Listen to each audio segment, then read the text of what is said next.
Bonjour à tous, vous regardez 1, 2, 3 Santé, votre rendez-vous pour tout savoir de la santé de la famille. Et aujourd'hui, docteur Periana, nous parlons du dépistage d'un cancer fréquent chez la femme. Effectivement, aujourd'hui nous parlerons du cancer du col de l'utérus. C'est le deuxième cancer gynécologique le plus fréquent chez la femme. Il peut être dépisté tôt par la pratique régulière des frottis.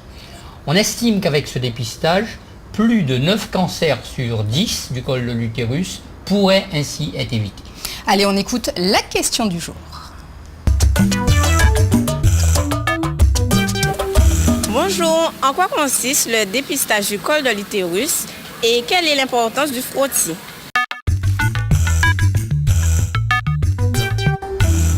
Et avec nous pour répondre à toutes vos questions, le professeur Philippe Cadel, nouveau chef de service gynéco-obstétrique au CHU. Bonjour professeur. Bonjour à tous.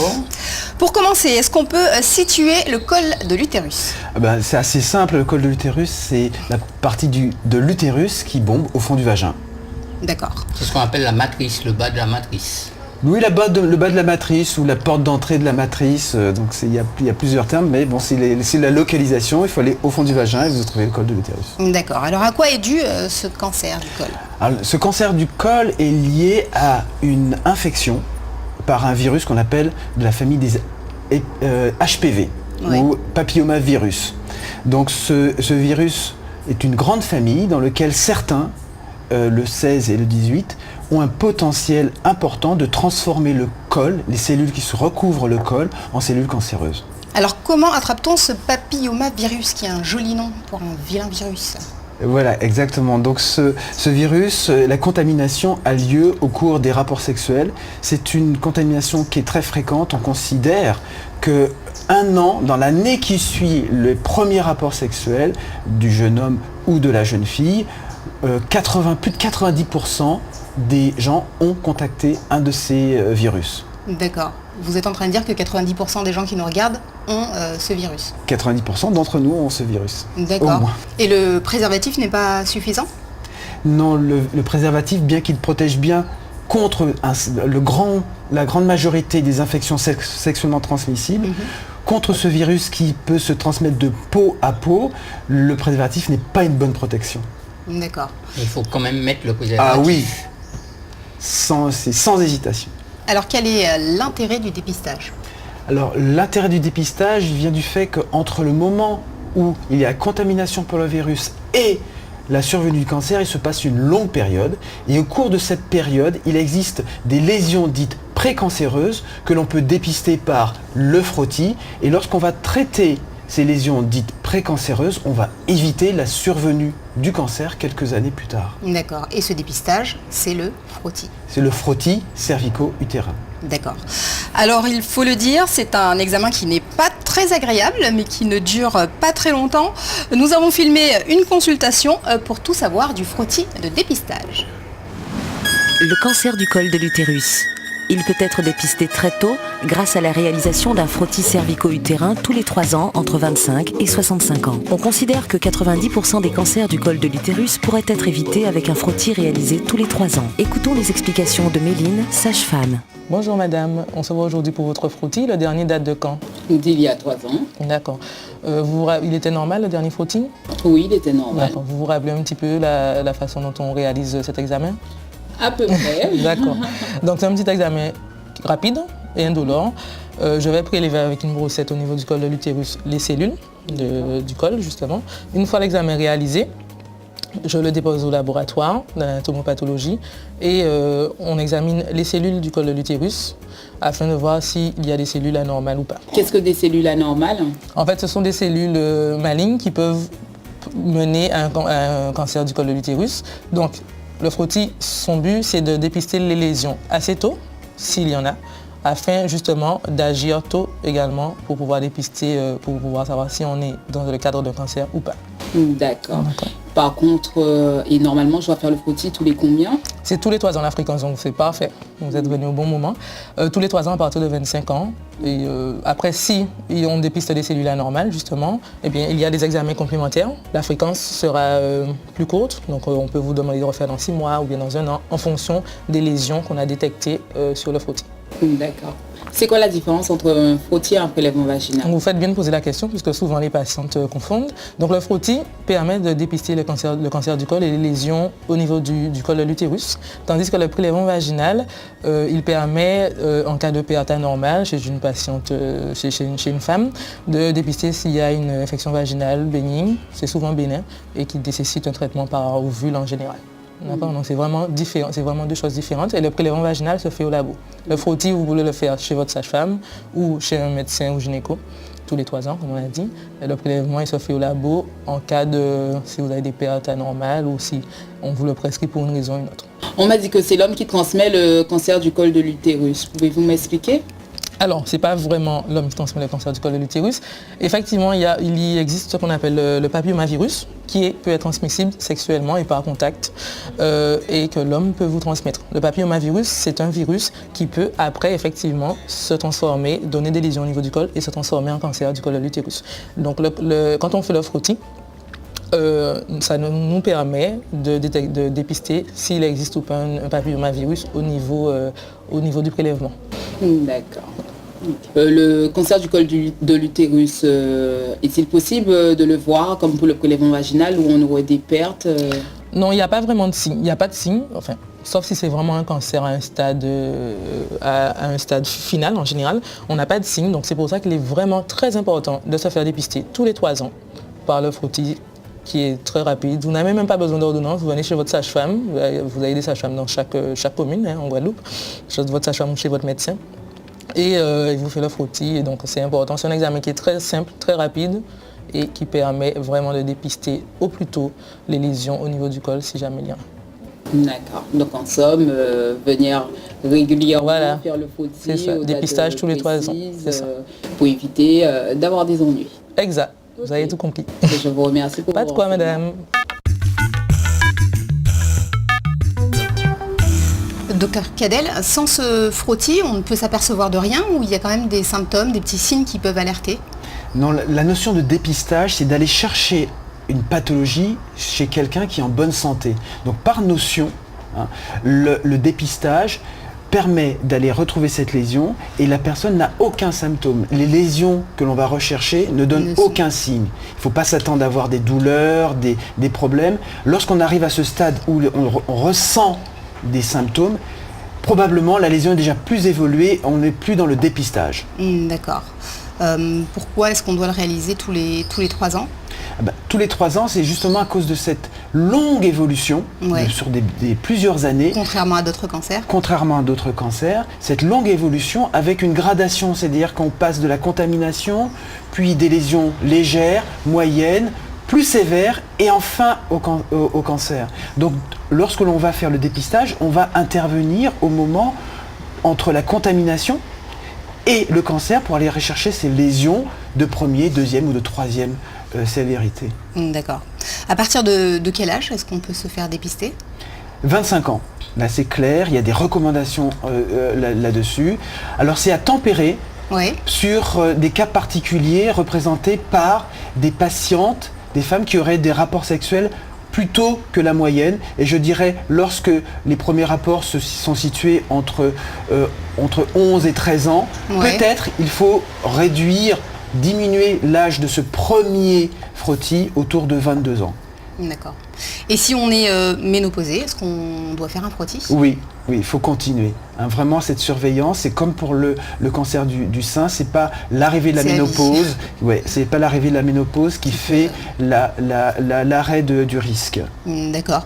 Pour répondre à la question de notre téléspectateur, si ma mère a eu un cancer du col, est-ce que je dois faire un frottis plus fréquemment? Non, c'est pas un cancer dit héréditaire, c'est vraiment supporté par la contamination pour le virus. On considère que s'il n'y a pas de contact, c'est des patients qui sont vierges ou à ce moment-là, le frottis n'a pas de sens parce qu'il n'y a pas de risque du cancer. Mais vraiment, lorsqu'une femme a eu des relations sexuelles, il faut faire le frottis tous les 3 ans et il n'y a pas de lien avec un cancer dans la famille. Peut-on faire le frottis même si une femme est enceinte? Oui. Et est-ce que c'est dangereux pour le bébé? c'est pas du tout dangereux et c'est même souhaité. On sait bien que on peut oublier de faire son dépistage si on n'a pas de signe, justement comme vous avez parlé tout à l'heure, on se sent bien, on se dit bon j'ai toujours le temps de faire mon frottis, et la survenue d'une grossesse est un bon moment parce que l'on va aller voir son médecin et ça fait partie des recommandations lors des premières consultations pour le suivi d'une grossesse. Il faut s'inquiéter de savoir est-ce que la frottis était réalisée dans les 3 années précédentes et si ça n'a pas été le cas, de faire le frottis. C'est en quelque sorte un rattrapage pour les négligentes. Oui, c'est une négligence, oui, voilà, pour les femmes qui sont un peu trop dans la débordées. Exactement. Les femmes le font d'ailleurs, ce frottis. Est-ce que c'est vraiment entré dans les mœurs? C'est vraiment entré dans les mœurs et c'est un des éléments qui est à l'origine d'une baisse très importante des cas de cancer du sein en Guadeloupe, mais aussi dans le monde entier. Vraiment, du cancer du col. Du cancer du col, oui. D'accord. Restez avec nous pour la suite de cette émission. Nous verrons ce qu'il se passe si ce frottis se révèle anormal.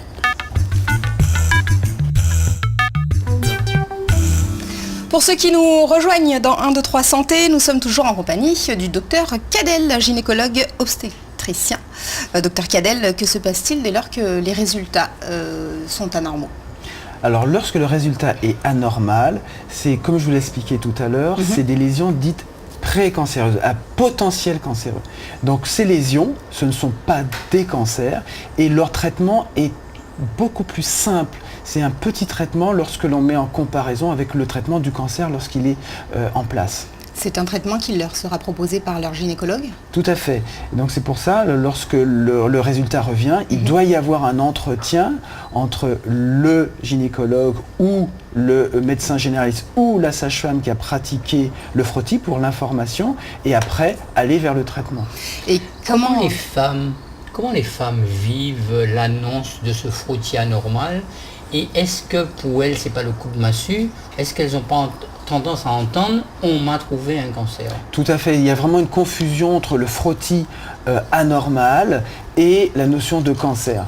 Le frottis, c'est un élément de dépistage, ce n'est pas du tout du diagnostic. Lorsque le frottis est anormal, il va falloir passer au stade de complément du diagnostic avec d'autres examens, notamment ce qu'on appelle une colposcopie, c'est-à-dire un examen visuel poussé du col et des biopsies. Et ce n'est qu'à l'issue de ces biopsies que l'on va mettre en place le traitement qui va être adapté à la lésion qui va être dépistée par le frottis. Alors revenons peut-être un tout petit peu sur cette colposcopie.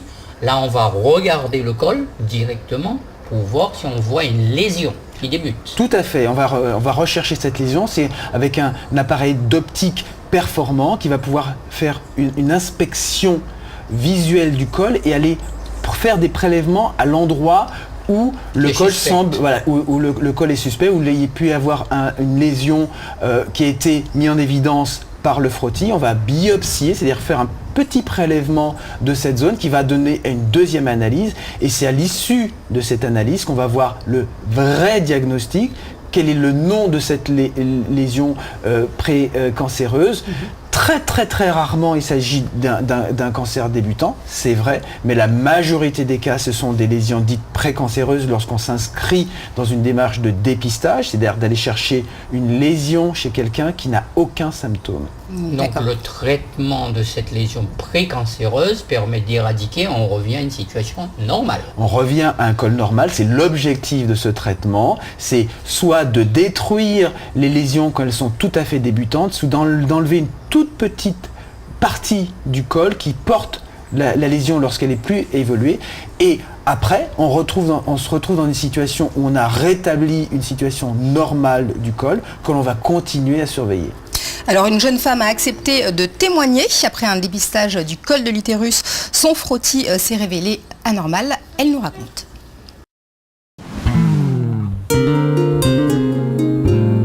L'utérus n'est pas un organe comme les autres. Il est associé à la fertilité et même à la féminité. Même si elle est très justifiée, l'hystérectomie ou ablation de l'utérus est une étape difficile à passer pour les femmes. Tout de suite, le témoignage d'une jeune femme. J'ai su que j'ai eu le cancer lors de mon suivi gynécologique. Quand je me suis rendue chez le gynécologue pour pouvoir faire mon frottis. Après, quand j'ai eu les résultats, On a vu qu'il y avait une anomalie. Et quand on a vu l'anomalie, j'ai dû faire un deuxième examen qui était un peu plus approfondi, qu'on appelle une biopsie. Après le deuxième examen, elle m'annonce que j'ai eu le papillomavirus et qu'il faut faire une conisation, que je dois rentrer à l'hôpital pour une journée pour faire une conisation. Le gynécologue m'a expliqué ce qu'était une conisation. La conisation, c'est une petite intervention qui est faite où on enlève une petite partie de l'utérus, là où il a abîmé du moins. Ce morceau a été analysé. Ensuite, le gynécologue du centre hospitalier de Pointe-à-Pitre m'a convoqué, il m'a donné un rendez-vous. Et ils m'ont dit que dedans, il y avait un tissu cancéreux qui était de peut-être 6 mm. Ils m'ont dit la chose qui est bien, c'est qu'il est déjà parti, on l'a enlevé lors de la conisation. Mais ça ne s'arrête pas là. Qu'il va falloir entreprendre une chirurgie, mais il faut déjà savoir si moi, je veux encore des enfants ou pas. Quand on m'a annoncé ça, donc moi, d'entrée de jeu, j'ai dit que j'ai déjà 2 enfants, donc je préfère enlever l'utérus. On appelle ça l'ablation de l'utérus. Donc du coup, je l'ai faite, cette opération. Donc, j'ai enlevé juste mon utérus, j'ai mes ovaires et tout, et j'ai tout enlevé. Pour être sûr d'être guéri, on va dire, à 100%. Au stade auquel j'étais au stade 1. Juste en faisant l'ablation de l'utérus, c'était bon. Mais après, il faut savoir qu'au stade 2, on peut avoir l'intervention chirurgicale, plus faire la chimio, ça dépend du stade. Mais moi, j'étais au stade 1, donc j'en ai pas eu. Je vous avouerai que quand on vous annonce que vous êtes atteint du cancer, la première chose qui vous vient en tête, c'est que je vais mourir. C'est clair. Parce que qui dit cancer, dit maladie incurable, voilà quoi. On pense à ses enfants et voilà. Donc, je suis devenue verte, quoi. Je suis sortie du cabinet, j'étais déstabilisée. Et je suis retournée vers mon gynécologue et puis elle m'a expliqué qu'en fait, elle m'a dit que le mieux c'est de faire l'ablation. Elle m'a bien posé la question pour savoir encore une fois si je voulais avoir des enfants. J'ai dit, moi, vu la situation, je préfère voir si je peux guérir pour vivre plus longtemps, pour être présente pour ceux qui sont déjà là en fait. Donc moi, ça me coûtait rien. Alors j'ai fait ce choix. Et aujourd'hui, je ne regrette pas d'avoir fait ce choix. Un conseil que je peux donner à la femme, qu'elle soit jeune, qu'elle ait déjà 40 ans ou pas, faites votre frottis, mesdames, parce que ça, c'est une surprise, mais franchement, et après, il ne faut pas regretter en se disant, si j'avais fait, franchement, hein, et je vois que moi, c'est quelque chose que je n'ai jamais négligé, et quand j'ai vu que je suis tombée dedans, j'ai rien compris. Donc le mieux, c'est de le faire. Parce qu'il y a beaucoup de femmes, moi-même, j'ai des amis autour de moi, je suis après elles pour ça. Parce qu'elles ne le font pas. Donc voilà, c'est le conseil que je vous donne, mesdames. Faites votre frottis, faites le dépistage.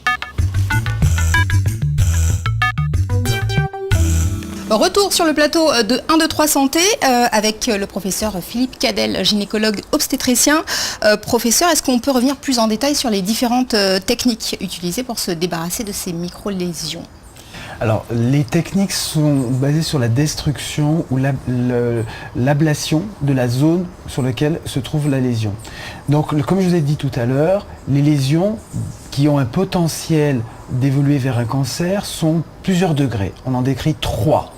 Donc, on va rechercher après le frottis quel est le degré de cette lésion et en fonction de la lésion, on va mettre en place un traitement. Alors, lorsque la lésion est légère, on fait une destruction du revêtement du col. Il faut imaginer que le col, c'est une petite montagne, un petit volcan qui est recouvert d'un revêtement et c'est ce revêtement qui porte la lésion. Donc on va la détruire et la cicatrisation va remettre un revêtement normal et à ce moment-là, on considère qu'on a atteint le traitement, l'objectif du traitement de débarrasser de ces lésions dites potentiellement cancéreuse. La destruction se fait... Alors ça se fait par des moyens physiques, ça peut être une destruction par un faisceau laser, par ce qu'on appelle une thermocoagulation, c'est-à-dire qu'on applique de la chaleur par différentes techniques au niveau du col, ou alors par le froid aussi, ce qu'on appelle la cryo, le traitement par le froid. À ce moment-là, on détruit ce revêtement.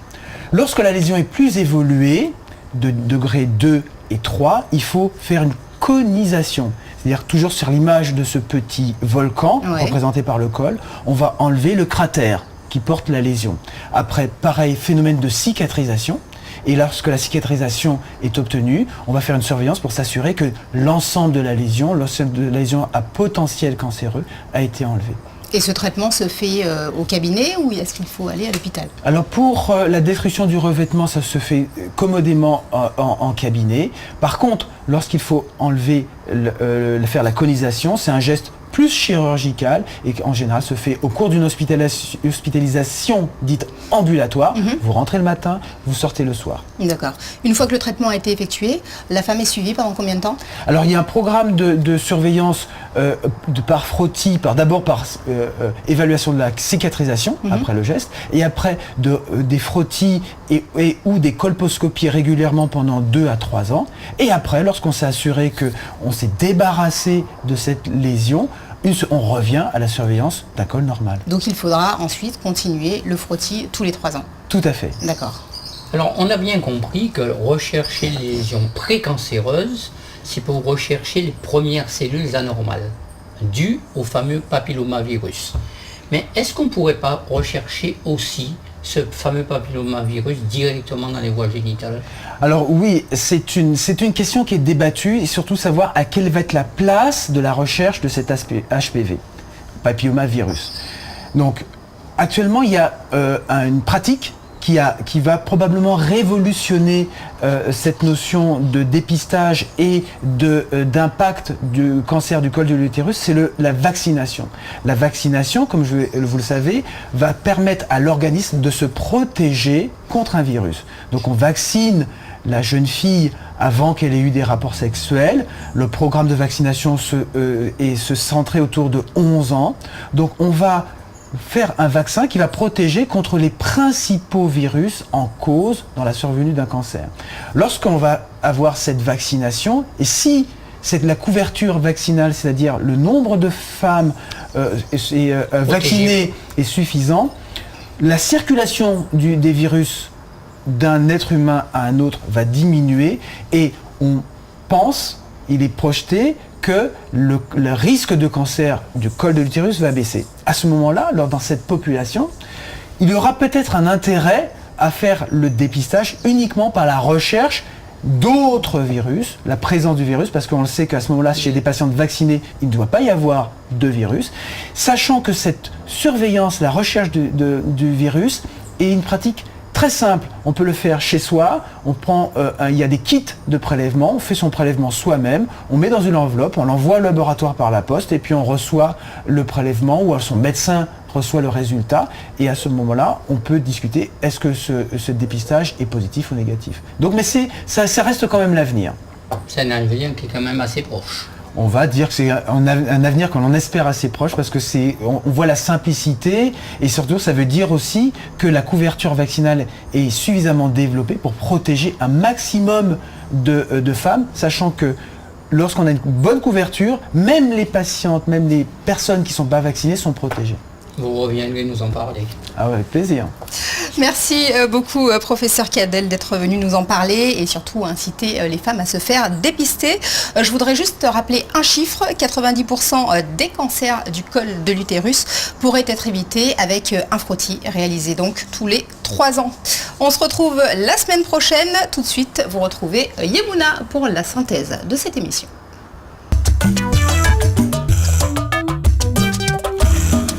Messieurs et dames, bien bonjour. Alors aujourd'hui là, José et Malika te kabaye la voix à ce plateau là avec professeur Cadel qui c'est nouveau métamoniok à maternité l'hôpital La Pointe assis ça y a crié cancer à col à matrice là. Il expliquez-nous quels sont les bitins qui arrivent souvent au pays là, que c'est madame la attrapé ça, il y a ni des rapports sexuels non protégés et c'est un virus qui kabaye cancer là, non c'est papillomavirus. Alors ce virus-là a entraîné des modifications au niveau à la matrice là, qui a entraîné des cellules qui anormales et ces premiers stades avant installation à cancer là. Par contre, si vous portez manœuvre, grand bonnet et fait ça qu'il faut, ou fait un frottis notamment, et bien à un moment là, ça, vous peut empêcher le cancer là développer. Alors frottis là, c'est un prélèvement, hein, son examen qui n'a pas fait mal du tout.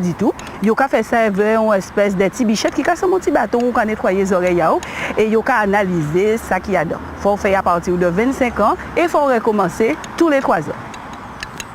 Alors si vous voyez trouver des cellules anormales au niveau à frottis là, pas chaleur corps, ni traitement pour ça. Si vous voyez c'est au début de la maladie là, vous pouvez faire ça, vous pouvez créer une vaporisation laser. C'est comme si vous pouvez poncer le col là pour y pousser correctement après. Ou alors, vous pouvez ôter le morceau à dents, vous pouvez créer ça en conisation chirurgicale. Normalement, après ce traitement-là, ça, vous guérit, mais il faut continuer à faire frottis. Voilà, nous bout pour aujourd'hui là. Toujours songer, on sait qu'on nous nie. Alors, ça nous prend précaution et puis rester docteur. À notre soleil.